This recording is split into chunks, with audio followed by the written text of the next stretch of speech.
My name is Coach Rob Gaines, and I've been a MAPS coach since 2019. We're going to go pretty fast today. So, the content I'm going to deliver is based on information that I have from my coaching roster, things that are working for finding listings for them. So, definitely, we're going to go fast. If you do have questions, here's what I'm going to encourage you to do. All right. At the end, I'm going to give you my email address. I'll say it now. It's mapscoachrob@gmail.com. Mapscoachrob@gmail.com. That's going to be on the slideshow at the very end. I would encourage you to email me your questions so I can answer them. All right. I don't know how many questions we're going to have. I don't know how much time we'll have to answer questions in the chat. So it'd be best to say, email me those questions and I will respond to everything over the holidays. Okay. All right. So without further ado, let's go ahead and get started. All right, here we go. So we're going to talk about the listing lead sources that are going to drive your growth in 2026. All right. So, and you knew this slide was coming, folks. This is a TCPA reminder.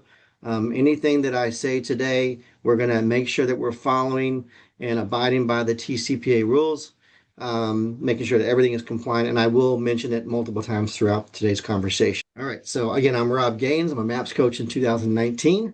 I operate and own a team called Summit Edge Realty out of a market center in Southern Indiana. We also service Louisville, Kentucky. I'm a real estate investor. My team flips. In addition to selling homes, we also flip about 25 to 30 homes a year. That's one of my primary focuses, and that's where some of these strategies will come from as well, because I work with a lot of clients who also flip homes and are finding a large number of listing leads. So let's go ahead and jump into the content. So our 5 listing lead levers to find motivated sellers. What we're going to talk about today is golden letters and TCPA compliant golden text. All right.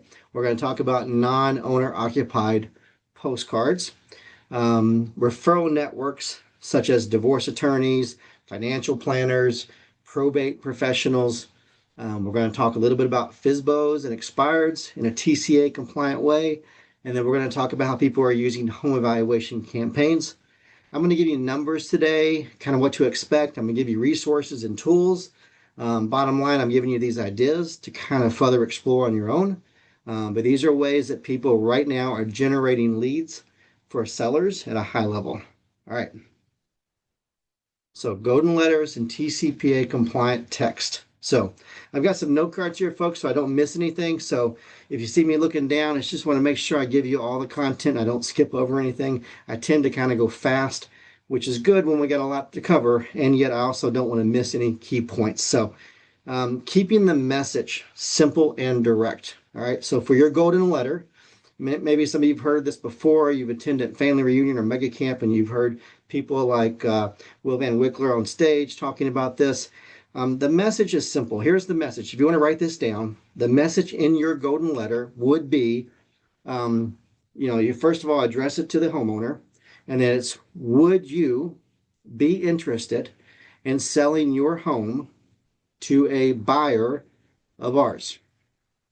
If so, please call me at whatever your phone number is. And then you sign it. You can also have an auto signer, that's fine. And then it should be on your company letterhead. I'll say that again. So the simple and direct message is, would you be interested in selling your home to a buyer of ours? And if so, please call me at whatever your number is. All right. Again, sign it, company letterhead, simple and direct. Okay.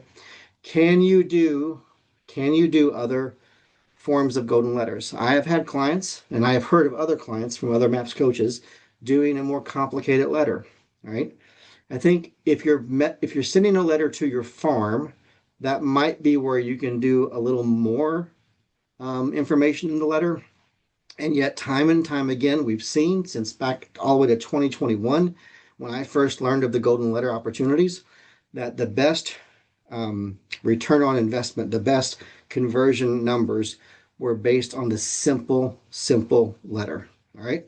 So, all right, where do we want to send these letters? So there are 2 areas I think about when we want to send letters out to. We can send it to a farm. So if you have a farm or a zip code or a neighborhood or whatever that you go after and you are already branded there, people know who you are, that's going to have the highest return if you can do it in your farm. Okay. If you don't have a farm or you're wanting to build a farm, then this is a great way to do this. So you can go to a neighborhood and you want to pick a neighborhood that has a higher than average turnover. What does that look like? All right, so calculating turnover for a neighborhood. All right, let's say the neighborhood has 1,000 homes. All right, and let's say I look back over just the last 6 months and there are 40 homes that sold in the last 6 months in those thousand in that area that covered 1,000 homes. All right. I'm going to take that 40, I'm going to multiply it by 2 because I want to get it to an annual number, and that would be 80 in this case. So 80 out of 1,000 is 8%. All right, so is 8% a good turnover rate for a neighborhood or for an area? The answer in this market is yes, but we need to know what our market is doing to know what a good turnover looks like. All right. If you're looking at 2021 when we were selling a lot more homes, then you'd want turnover at 10 or 12%. In this market right now, when you think about it, we've got about 4.14 million homes are going to sell this year. Okay. That's it. 4.14 million, somewhere in that ballpark right now is where we'll probably finish up. And there's about 87 million homes in America. If you do the math, take the 4.14 divided by 87 million, that comes out to about 4.8% turnover. So now, again, don't get lost in the weeds here. I didn't calculate how many of those homes were new construction being added to the inventory.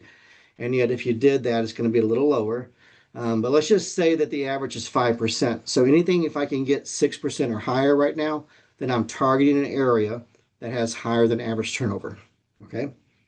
All right. So point number 3, have the calls go to a dedicated phone line with a voicemail. You want these folks to leave a voicemail and you're going to call them back.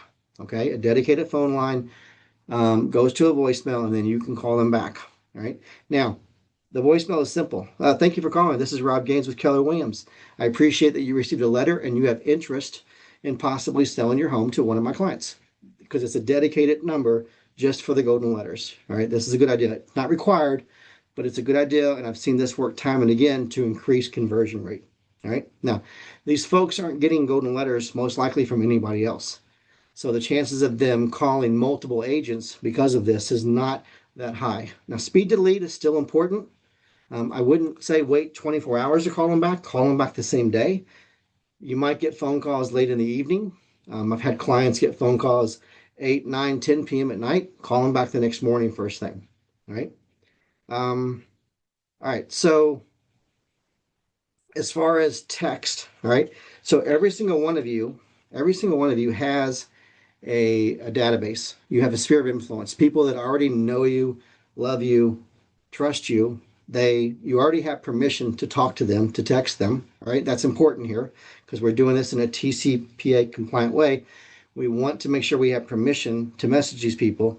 So, and this is not a bad time of year either to do this, right? So what you're doing is simply sending the same message that was in the letter via text to your sphere of influence. Okay. You have buyers in your pipeline. You need listings to help them find homes, right? Send that same text. You would be surprised at the response that you will get. Call it the golden text. All right. Now for follow-up. All right. How often should we send the letter out? So probably I've got clients that do it 2 times a year. They'll do it in the summer. They'll do it in the winter, maybe June and December. I've got clients that will do it like 3 months in a row. Clients that will do it 6 months in a row. So they'll do it every month for 6 months. I think it depends on your budget. It depends on the responses you're going to get. It also depends on whether it's a farm. All right. I think if it's a farm that where people already know you, you don't have to send it quite as often. All right. To be able to get callbacks. All right. So now, so some other things to think about as far as numbers. So I thought this was interesting. So golden letter conversion rates. So here's what I'm seeing from my database right now. 300 letters is 1 appointment. 1,000 letters is 1 closing. All right. 300 letters is 1 appointment. 1,000 letters is 1 closing. I have somebody right now that's doing this to his farm. It's a farm where the average price, there's 850 homes. The average price is 850,000. It's a little actually probably up to 900,000 this year. And he'll send 400 letters and he'll get 18 callbacks on average, right? And he owns 50% of his farm. So it's taken a few years to build this up, but his golden letters go out and they stay with those folks.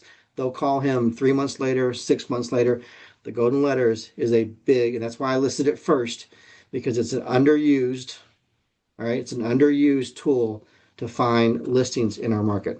All right. And by the way, we're talking about $1 per letter. If you do this highly leveraged, if you do it more of yourself, you're probably looking at about 75 cents per letter. Okay. For cost. All right. So think about those returns based on your average commission in your area.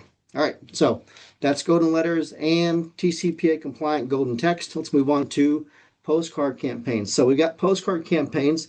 Now I'm specifically talking about postcards for non-owner occupied. However, you can do postcards or mailing campaigns to people that own their home, and that's fine. All right. But in this case, I'm going to focus on this non-owner occupied segment. These are investors a lot of times that own multiple rental properties potentially, and they're tired of being the landlord. It could also be people that have inherited property that they don't know what to do with, and it's just sitting there idle. You might reach out to those same people. So this is a MOFR, all right? This is a make offer for immediate response postcard. Typically, it's a cash offer postcard, right? The data quality and the precision of your data matter, all right, in this case. So what people are using to get the data to be able to send these postcards are things like PropStream, List Source, Property Radar. Now, if you just typed it in ChatGPT and asked ChatGPT what are the top, you're probably going to see these three things in the top five, I would imagine. You're going to see some other sources there. These are the ones that I know of: PropStream, List Source, Property Radar, that people are using to get good amounts of data, and it's affordable. Okay. Also, REI Print Mail. So I got this from KW Wealth with Brett Tanner. So REI Print Mail will help you. They'll help you with, like, I think they use PropStream right now, and they will help you put out the postcards, and it costs a bit, again, about $1, depending on the type of mail you're sending, about $1 per piece. All right. So you send out, let's say 3,000, it's going to cost you about $3,000 to send out that mailer campaign. So, all right. So focus on pain points. So pain point messaging, what does that look like? All right. So in this world of non-owner occupied, we think about them like anybody else. They have bills to pay, and as they get closer to the end of the month, if people are needing to sell, well, at the end of the month they have less money. They've run out of money before they ran out of month. You've heard that before, right? So if you can time these postcards to arrive towards the end of the month, you might be able to reach people when their pain is the highest and help them make the decision that they need to make in order to fix their whatever financial problem they want. It's not as important if it's a matter, actually, thinking about it, I own a property management company as well. So when we're mailing these postcards at the beginning of the month and tenants aren't paying rent at the beginning of the month, that becomes a pain point for landlords who are holding large amounts of property. So something to consider there. So focus on the pain points in your messaging. So repetition wins. All right. So 3 to 6 touches in 60 to 90 days. This is not like the golden letter. So you're going to do more of these in a shorter period of time. I would think the minimum you would want to do would be 3 in 3 months or 6 in 6 months. But I've definitely heard of people winning at high levels, doing more touches, like 6 touches over like a 2 to 3 month period. So you also want to make it easy to respond. So here's the thing. In the golden letters, I said, make sure it goes to a voicemail, a dedicated phone line. You want a dedicated phone line here as well, but you want to make sure it's someone that can answer the phone. All right. During business hours or late into the evening, whatever it looks like, but you want to make sure you answer the phone. Think about this. All right.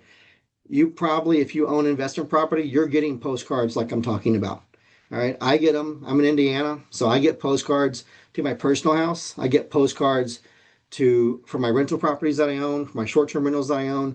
I get postcards every week. All right. So there's lots of choices for where I might want to call.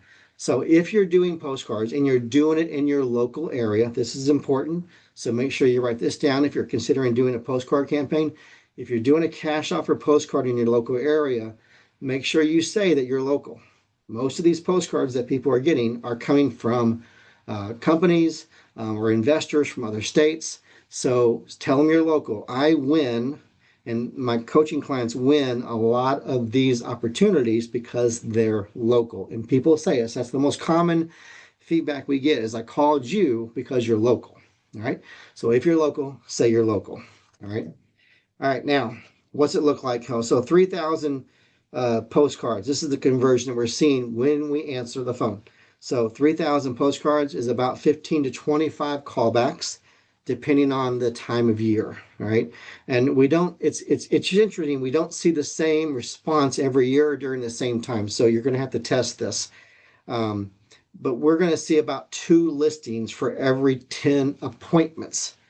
Now, let me be clear here. This is not a normal listing appointment that you would go on if you're doing a postcard campaign for a cash offer. So you might spend 20 to 30 minutes in a house max going through a house and trying to assess what is the value of that house today.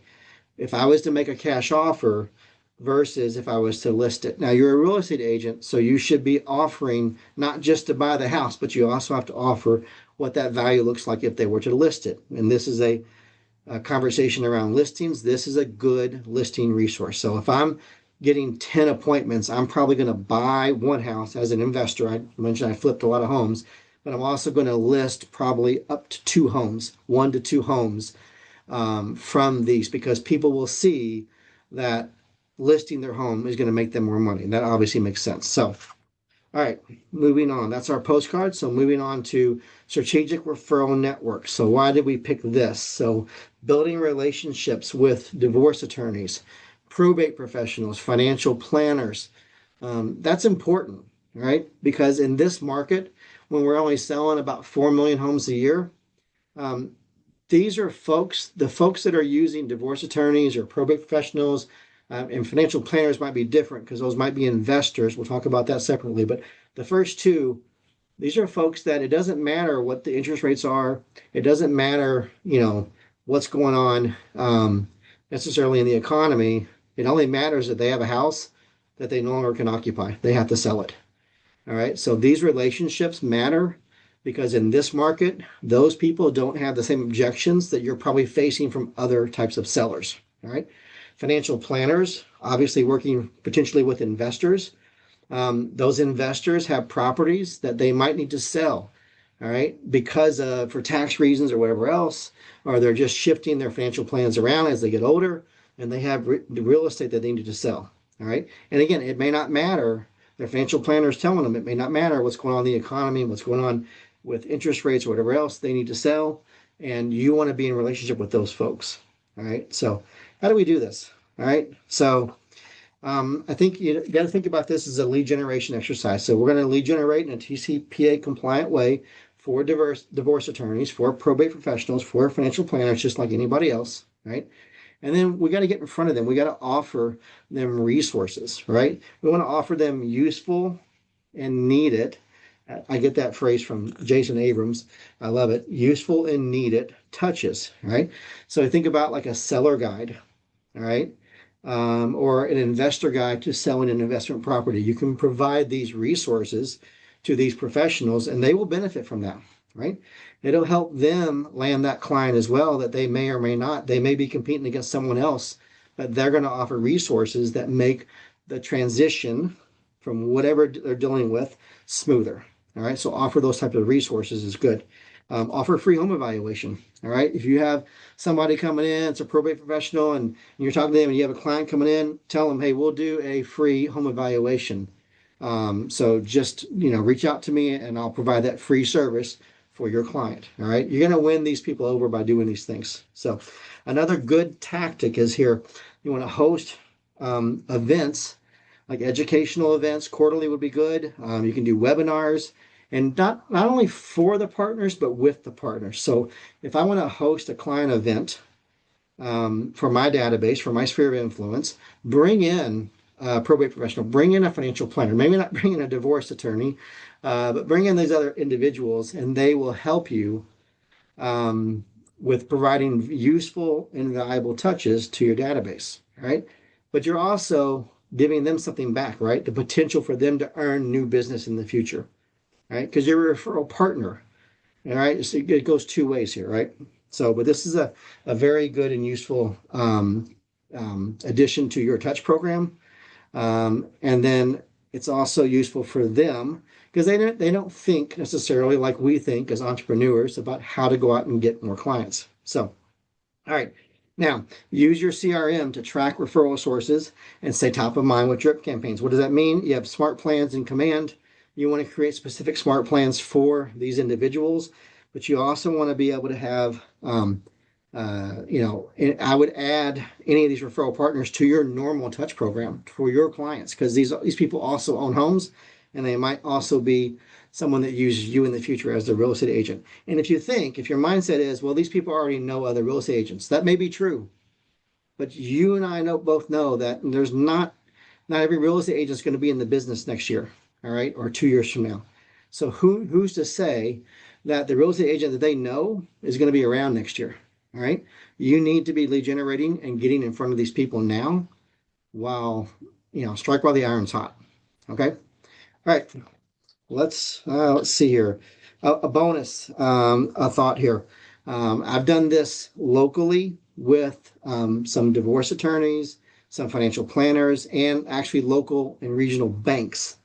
They call me because they want local real estate information. So, we're providing valuable resources to help them guide their clients make decisions, right?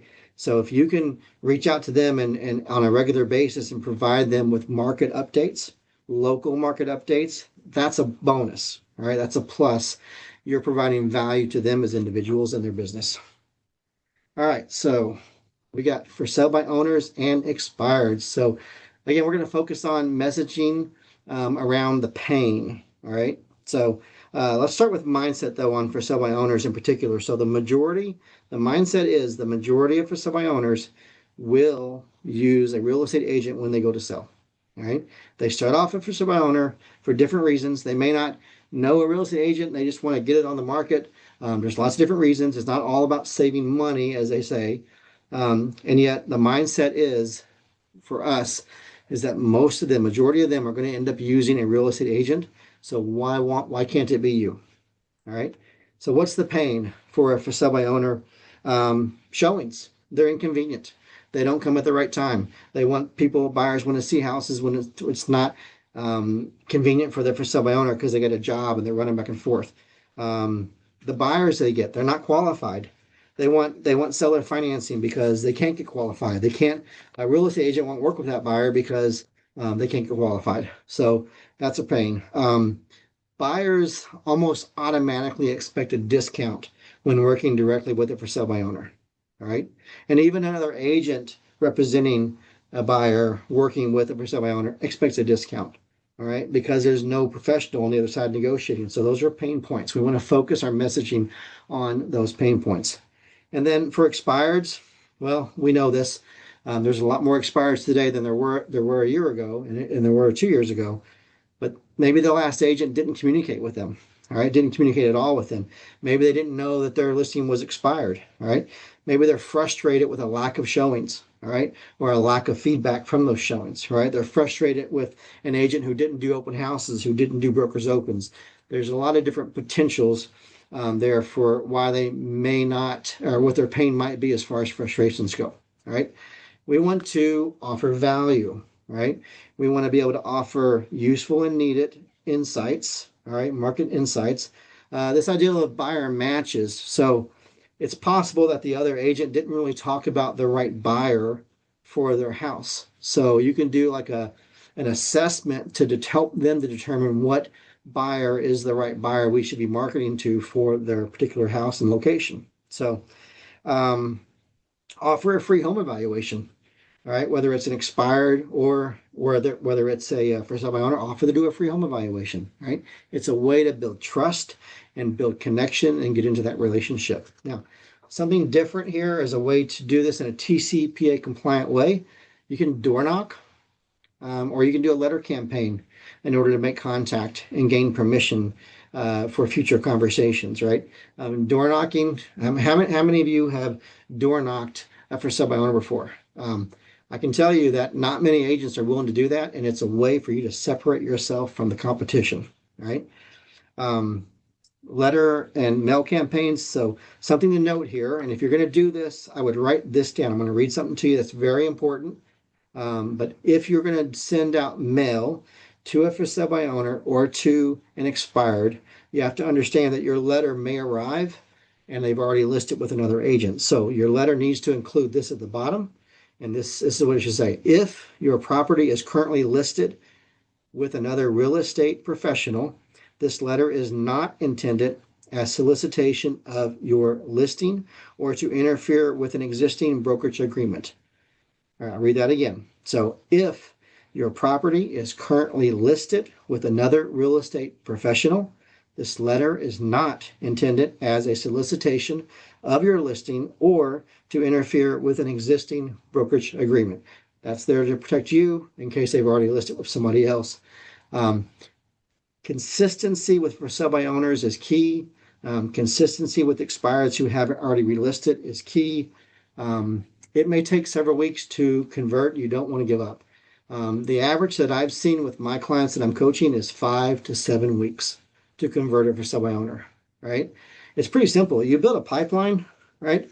If I've got, if I want to list for sale by owners, then I need a pipeline. Let's say I have a pipeline of 20 for sale by owners in my area, right? And if I'm communicating with them, on average every week, and I can get to a point where I'm converting most likely probably 4 to 5 a month if I've got 20 in my pipeline, because I'm the one agent who's lasted the time it takes in order to convert them.